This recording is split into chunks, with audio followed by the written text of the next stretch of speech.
Assalamualaikum warahmatullahi wabarakatuh. Ya, Tabi pun.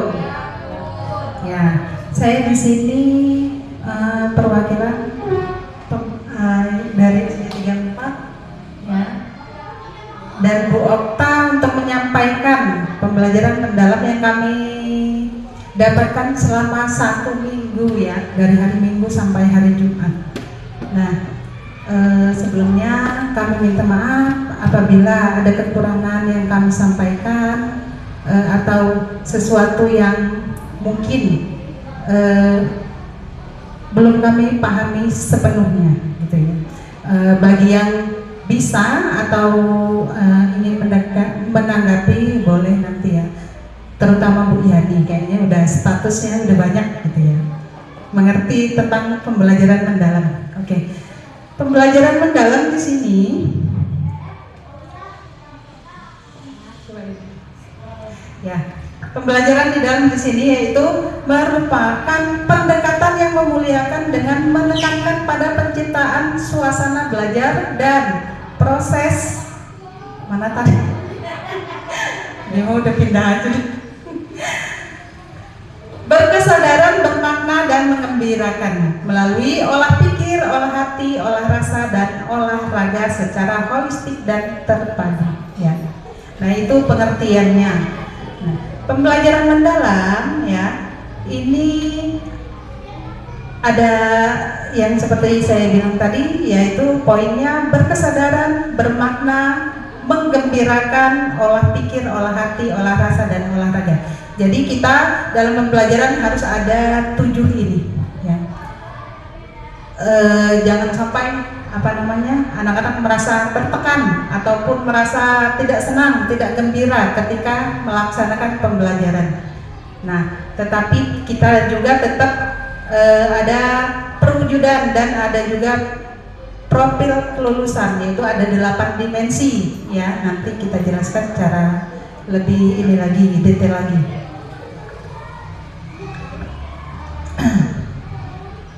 Di sini berkesadaran, pengalaman pelajar bersama peserta didik yang diperoleh ketika mereka memiliki kesadaran untuk menjadi pembelajar yang aktif, mampu meregulasikan diri. Peserta didik memahami tujuan pembelajaran, memotivasi secara intrinsik untuk belajar, serta aktif mengembangkan strategi belajar untuk mencapai tujuan.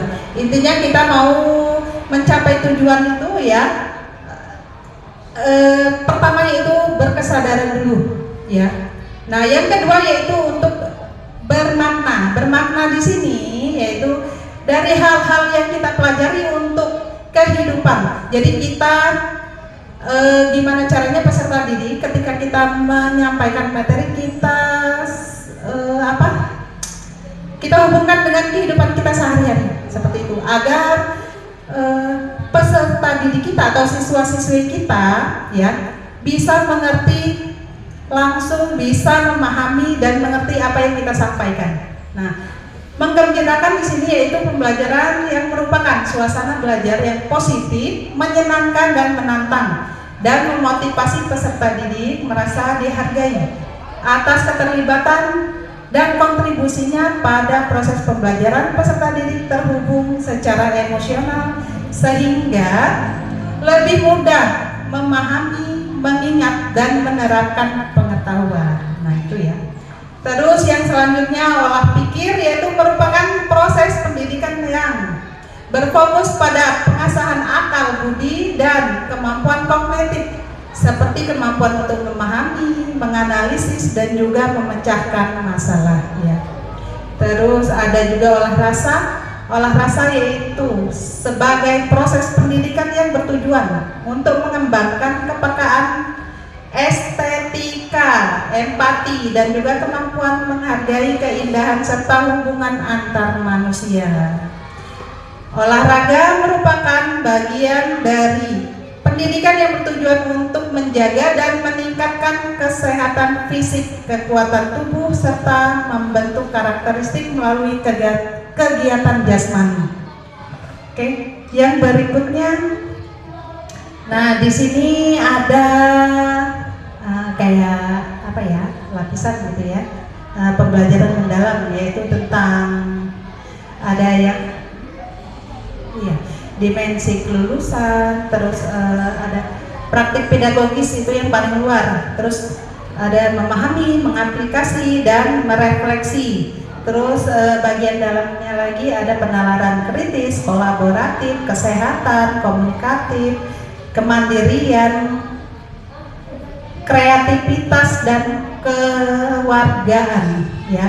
Jadi ada kemasyarakatan atau kewargaan ya, hubungannya bisa di luar sekolah maupun di dalam sekolah, dan terutama yaitu keimanan dan ketakwaan terhadap Tuhan Yang Maha Esa. Itu profil dimensi ya kelulusan. Profil dimensi kelulusan yaitu fokus profil kelulusan yang akan dicapai, yaitu keimanan dan ketakwaan kepada Tuhan Yang Maha Esa, kewargaan, kreativitas, penalaran kritis, kolaboratif, dan kemandirian, serta kesehatan dan komunikasi. Terus yang berikutnya yaitu prinsip pembelajaran. Prinsip pembelajaran merupakan dasar karakteristik pembelajaran mendalam, yaitu berkesadaran, bermakna, dan menggembirakan. Nah, itu poinnya ya, harus gembira. Pengalaman belajar yaitu sebagai proses yang dialami peserta didik dalam pembelajaran, yaitu memahami, mengaplikasi, dan merefleksi ya. Kerangka pembelajaran yaitu sebagai panduan sistematis dalam penyusunan desain pembelajaran, yaitu praktik pedagogis, kemitraan pembelajaran, lingkungan pembelajaran, dan pemanfaatan digital ya, termasuk yang tadi Ibu Monik sampaikan ya, ada hubungannya di situ. Terus yang berikutnya yaitu ada yang pertama, keimanan dan ketakwaan kepada Tuhan Yang Maha Esa, yaitu individu yang memiliki keyakinan kepada Tuhan Yang Maha Esa, menghayati serta mengamalkan nilai-nilai spiritual dalam kehidupan sehari-hari seperti yang sudah kita laksanakan ya, sholat baik itu di rumah ataupun di sekolah, seperti sholat zuhur.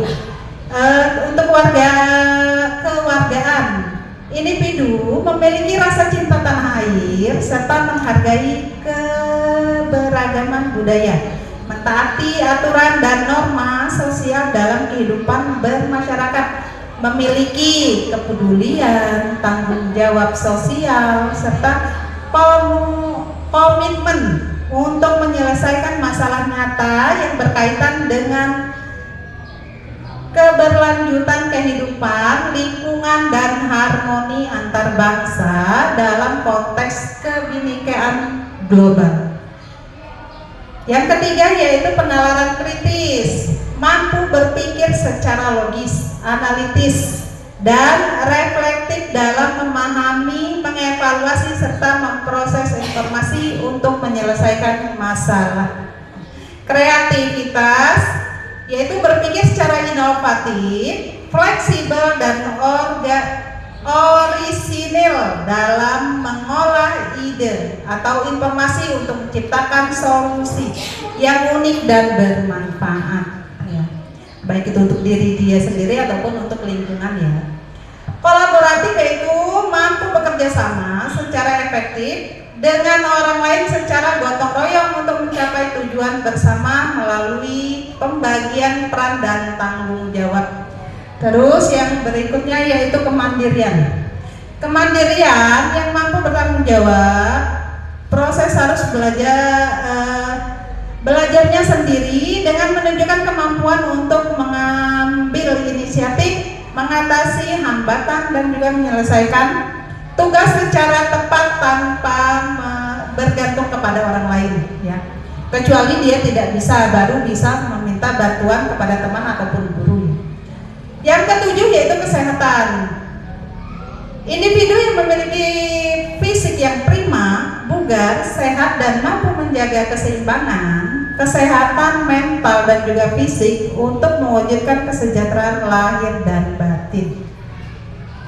Yang berikutnya adalah komunikasi. Individu yang memiliki kemampuan komunikasi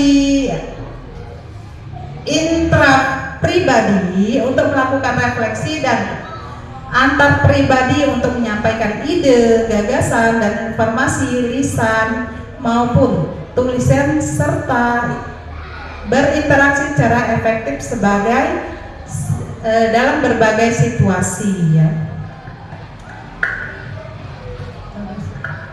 Di sini ada pembagian tentang kesadaran bermakna dan juga menggembirakan ya, poin-poinnya yang harus kita ketahui.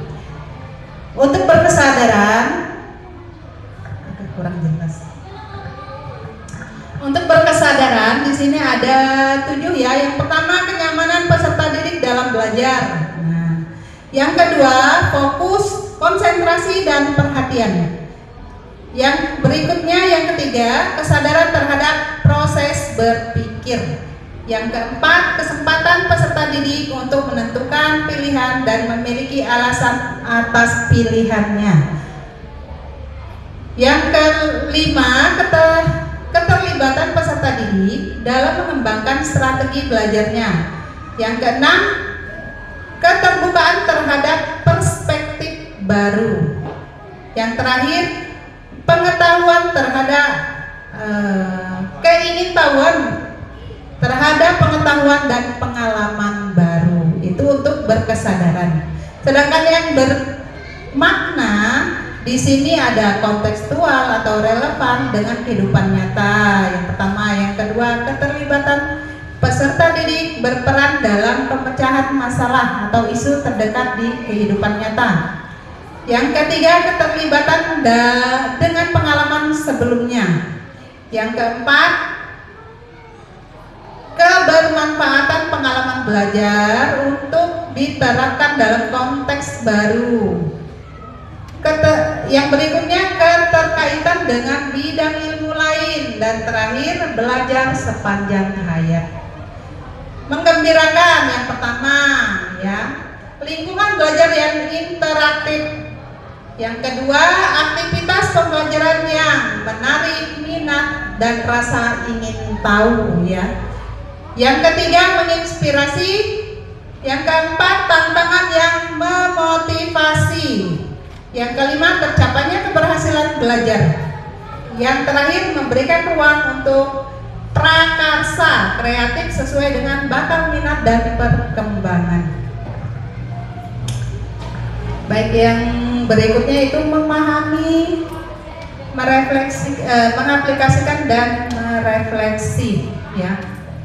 Di sini ada pengetahuan esensial, ada pengetahuan aplikatif, pengetahuan nilai dan karakter, pendalaman pengetahuan dan regulasi diri. Yang berikutnya yaitu ini tadi memahami ya, tadi memahami sudah ya. Untuk yang mengaplikasikan pengetahuan yang diperoleh secara peserta didik pada tahap memahami diaplikasikan sebagai proses memperluas pengetahuan. Peserta didik mampu mengembangkan ide-ide, menganalisis, membangun solusi kreatif, terus dan inovatif dalam pemecahan masalah konkret yang hasilnya dapat berupa produk atau kinerja peserta didik. Sedangkan untuk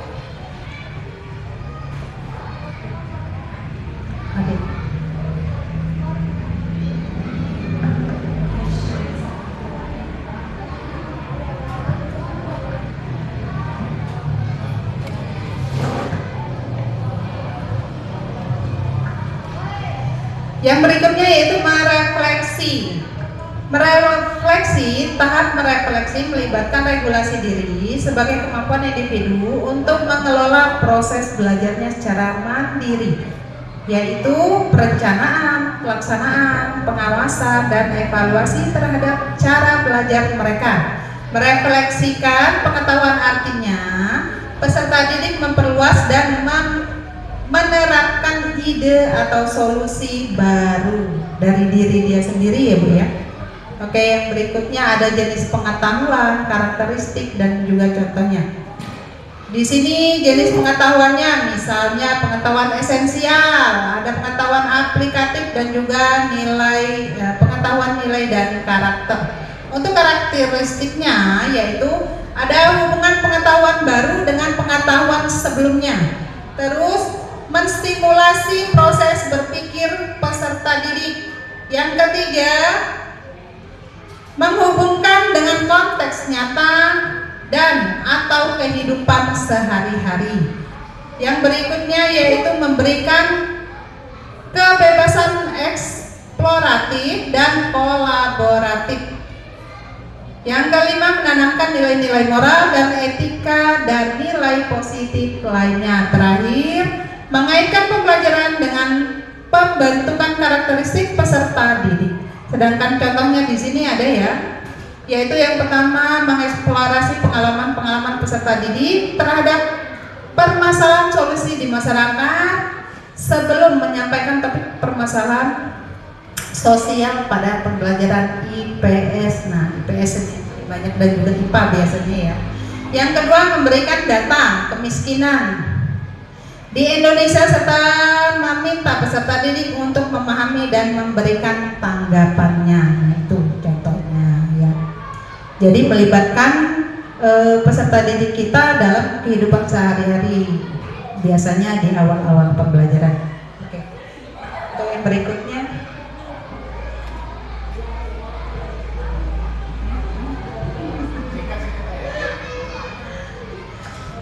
iya, poin-poinnya yaitu pengetahuan esensial, contohnya bahasa atau kosakata, tata bahasa dasar, pengetahuan wacana, dan 4 keterampilan berbahasa. Sedangkan pengetahuan aplikatif, contohnya bahasa memahami, cara menggunakan keterampilan menulis untuk membuat laporan atau bahan presentasi yang efektif. Dan pengetahuan nilai karakter, contohnya kalau dalam bahasa ya, memahami cara menggunakan bahasa untuk membangun hubungan baik, menghindari konflik, serta menunjukkan empati dan kepedulian.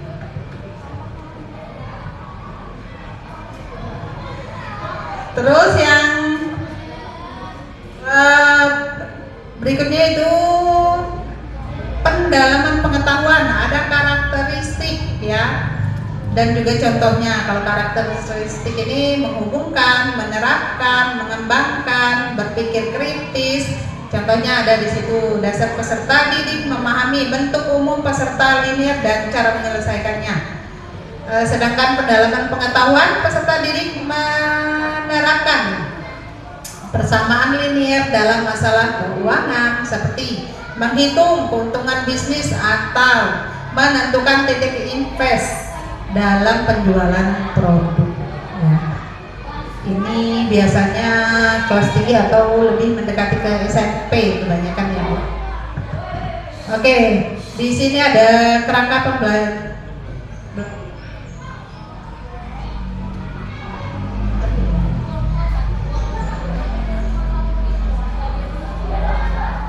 Kerangka pembelajaran. Pembelajaran mendalam dapat dilaksanakan menggunakan berbagai praktik pedagogis dengan menerapkan 3 prinsip, yaitu kesadaran, bermakna, dan menggembirakan. Ya, contohnya praktik pedagogis, pembelajaran berbasis inquiry, ya, pembelajaran berbasis proyek, pembelajaran berbasis masalah, kolaboratif, STIM. Dan yang berikutnya ada diskusi, peta konsep, advance organizer, kerja kelompok, dan juga sebagainya, dan yang lain-lain ya.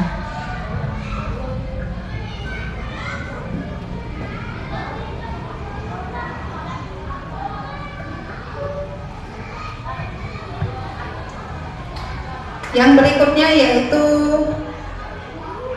lingkungan pembelajaran, menekankan integrasi antar budaya belajar, ruang fisik dan ruang virtual untuk mendukung PM, pembelajaran mendalam ya. Yang kedua, lingkungan pembelajaran yang mendukung, yaitu ada budaya belajar, optimalisasi ruang fisik, dan juga pemanfaatan ruang virtual ya.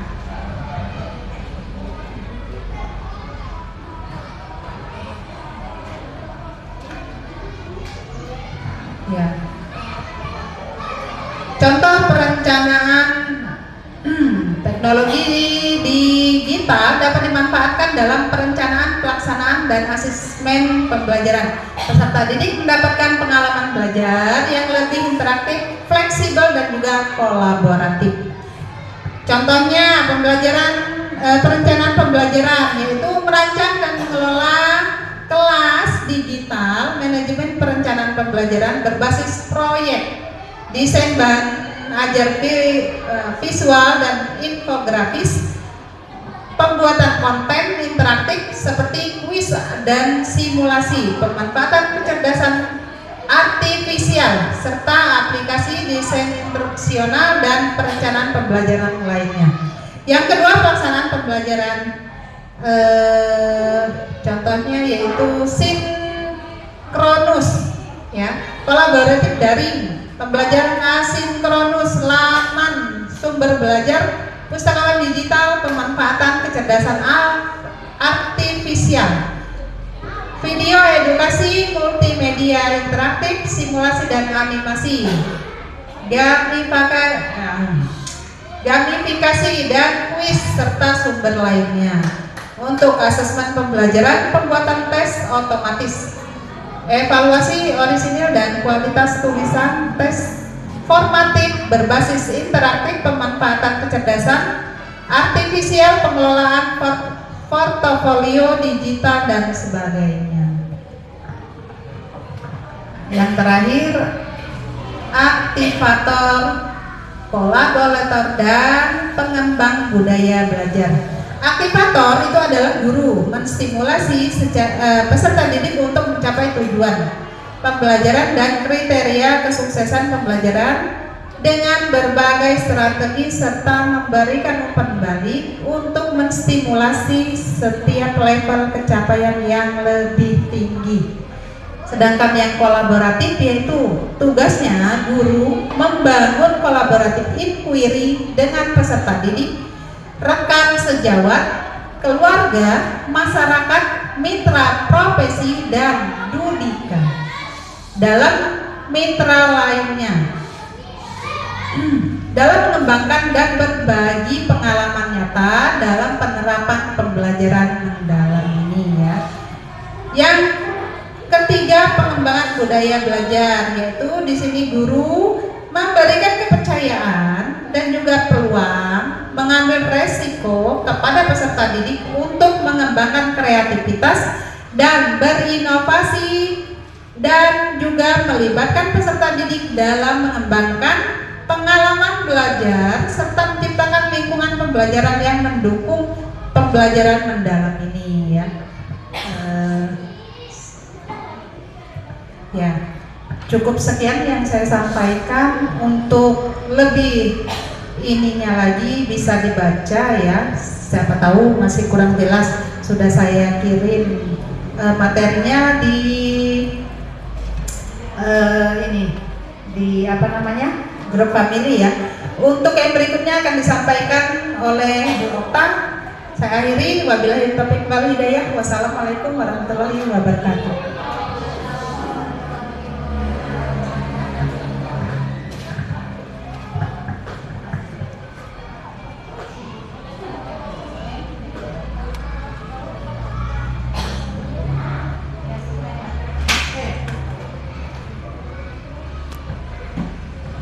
Assalamualaikum warahmatullahi wabarakatuh.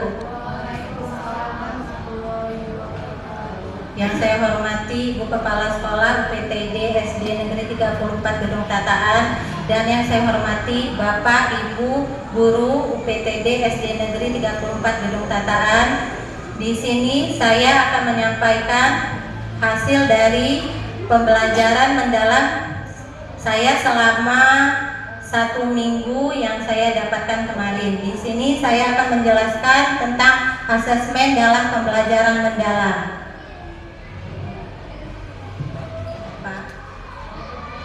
Penilaian atau asesmen adalah proses pengumpulan dan pengolahan informasi untuk mengetahui kebutuhan belajar dan capaian perkembangan atau hasil belajar murid.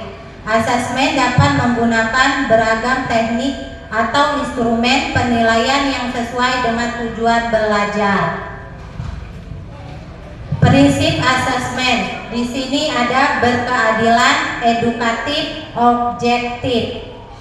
Asesmen yang berkeadilan adalah pendidik melakukan penilaian yang tidak biasa oleh latar belakang identitas atau kebutuhan khusus peserta didik. Yang kedua, edukatif, penilaian yang hasilnya digunakan sebagai umpan balik bagi pendidik, peserta didik, dan orang tua untuk meningkatkan proses pembelajaran dan hasil belajar. Yang ketiga, objektif, penilaian yang didasarkan pada informasi faktual atas pencapaian, perkembangan, atau hasil belajar peserta didik.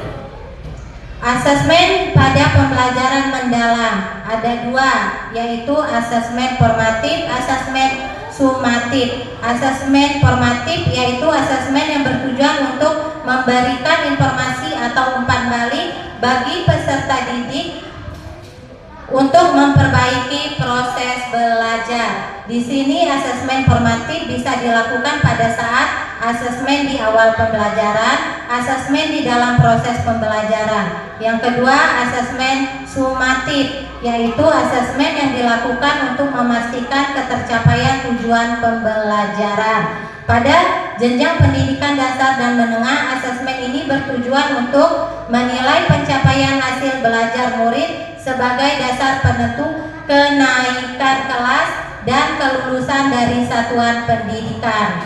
Selanjutnya, Pak. Asesmen pada pembelajaran mendalam, yaitu asesmen formatif dan sumatif, diterapkan dengan penekanan pada asesmen otentik dan holistik. Otentik yaitu penilaian yang mempresentasikan realitas kehidupan atau konteks sehari-hari, yang bertujuan mengukur kompetensi nyata seperti pemecahan masalah, berpikir kritis, berpikir kreatif, kolaboratif, dan komunikasi. Yang kedua, holistik, yaitu melibatkan keseluruhan aspek kemampuan siswa secara utuh dan terpadu. Lanjutnya, Pak. Asesmen penilaian formatif, penilaian sumatif. Asesmen as learning, contohnya jurnal reflektif, self assessment, peer assessment, checklist kemajuan belajar, dan lainnya.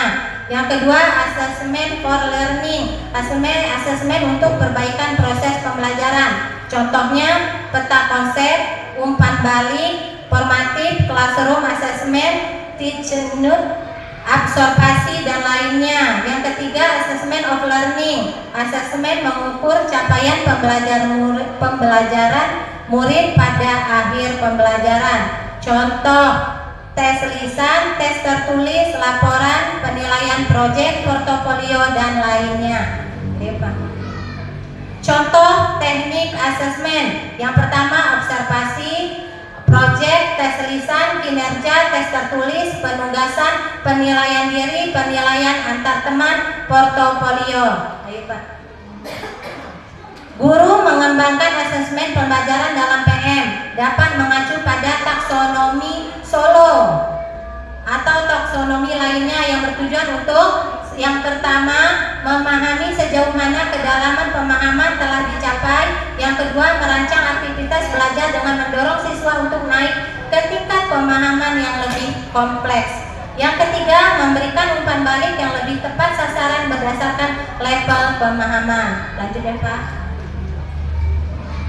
Di sini ada taksonomi Bloom, yaitu menciptakan, menevaluasi, menganalisis, menerapkan, memahami, mengingat. Taksonomi Solo, berpikir abstrak yang mendalam, relasional, multistruktural, unistruktural, prastruktural.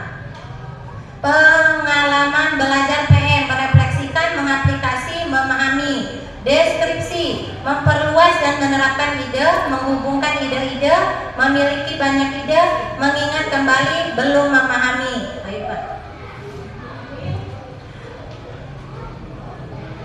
Ayo, Pak.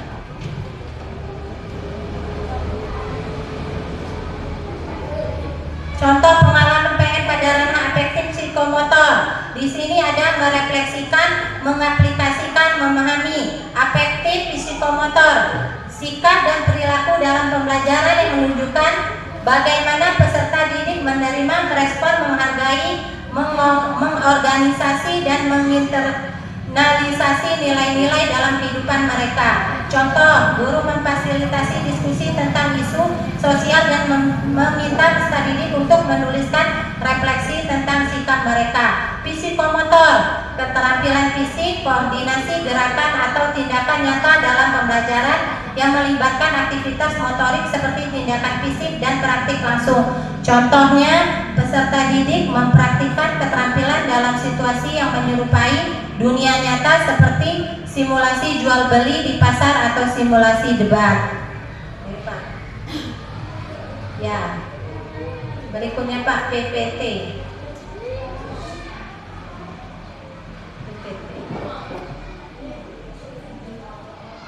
Baiklah, di sini saya akan menjelaskan tentang pola pikir adalah segalanya.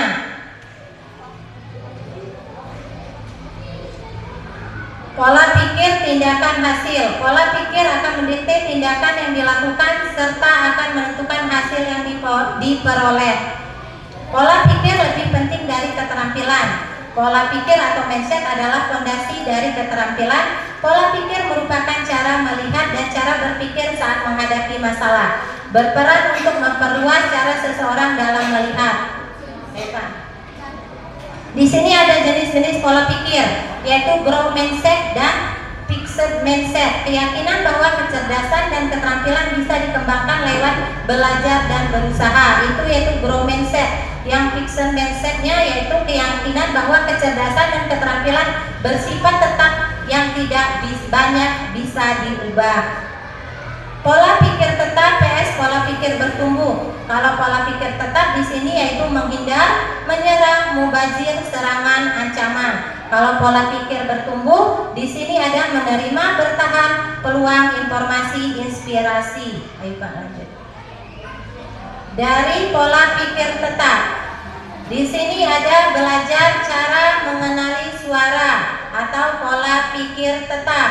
Sadari bahwa kita punya pilihan, berbicara kembali dengan suara pola pikir bertumbuh, melakukan aksi sesuai dengan suara pola pikir bertumbuh. Di sini contohnya kalau pola pikir tetap suara yang menimbulkan kekhawatiran dalam menghadapi tantangan atau kesulitan.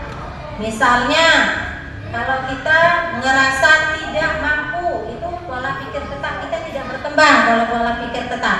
Kalau pola pikir bertumbuh, kita merasa tidak mampu, tapi saya akan berusaha supaya saya akan mampu. Itulah contoh dari pola pikir bertumbuh.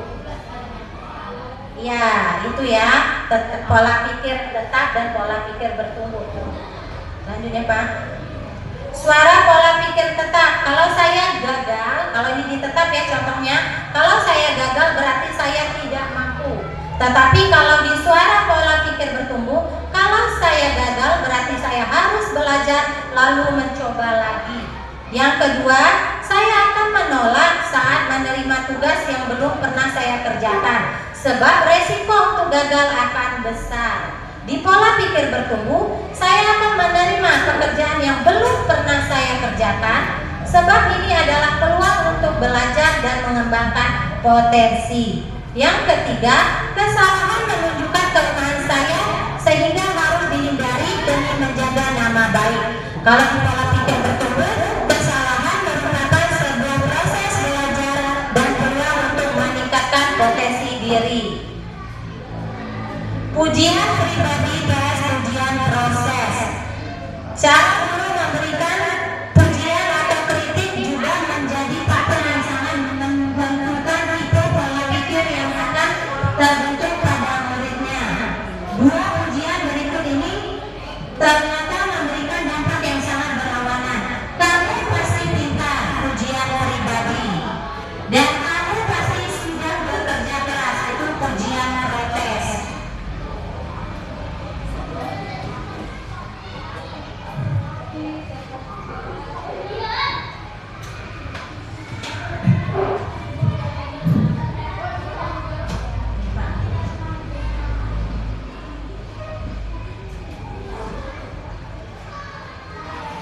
Ujian pribadi dan ujian proses. Kamu memang berbakat dalam matematika. Contoh ujian pribadi, contoh ujian proses. Kamu butuh materi matematika yang akan menantang otakmu.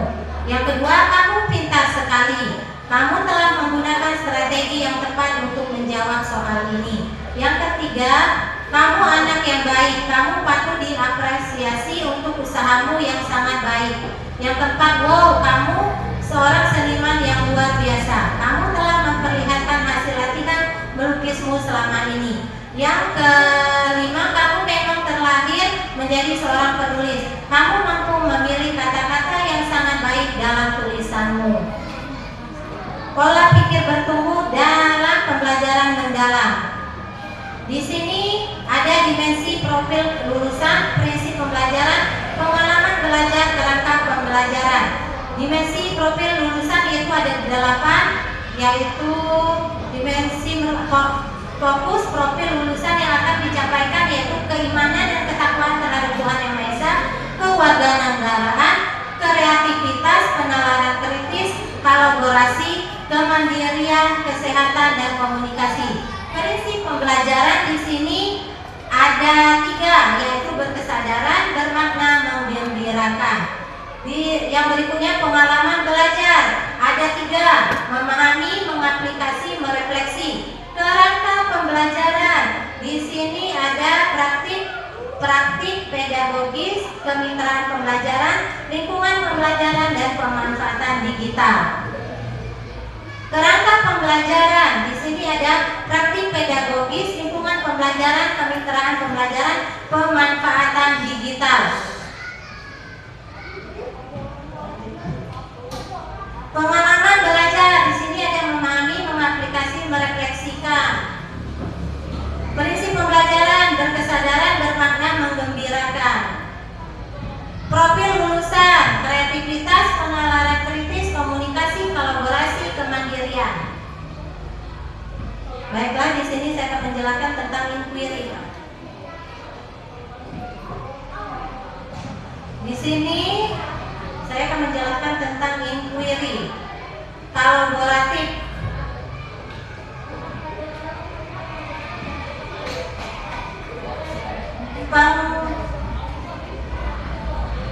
Pengertian inquiry kolaboratif adalah pendekatan berbasis tim yang memungkinkan guru untuk bekerja bersama dalam mengidentifikasi tantangan di kelas, merancang strategi pembelajaran dan secara berkelanjutan merefleksikan serta menyempurnakan praktik pengajaran. Pendekatan ini bersifat reflektif dan berbasis data, berfokus pada proses kolaboratif yang tidak hanya bertujuan meningkatkan hasil belajar, tetapi juga mengembangkan profesionalisme guru melalui analisis data dan perbaikan strategi pembelajaran secara bersama-sama.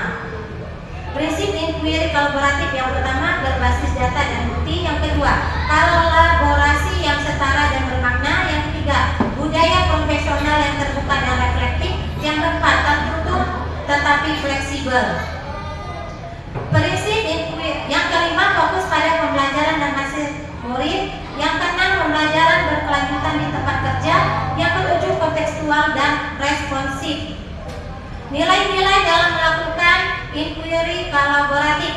Yang pertama, kepercayaan, hormat, dan memuliakan antar anggota tim. Yang kedua, keterbukaan dan kejujuran dalam berbagai pengalaman dan tantangan. Yang ketiga, komitmen untuk perbaikan berkelanjutan. Yang keempat, kesetaraan dan keterlibatan semua pihak. Siklus inquiry kolaboratif yaitu asesmen, identifikasi, perencanaan, measurement, change, pengukuran, refleksi dan perubahan, implementation, pelaksanaan. Baiklah, saya ucapkan terima kasih atas perhatian dari Ibu Kepala Sekolah dan Bapak dan Ibu Guru UPTD SD Negeri 34 atas diseminasi penyampaian PM yang saya dan Bu Yesi terima selama 1 minggu. Jikalau ada kesalahan saya mohon maaf. Saya akhiri. Assalamualaikum warahmatullahi wabarakatuh.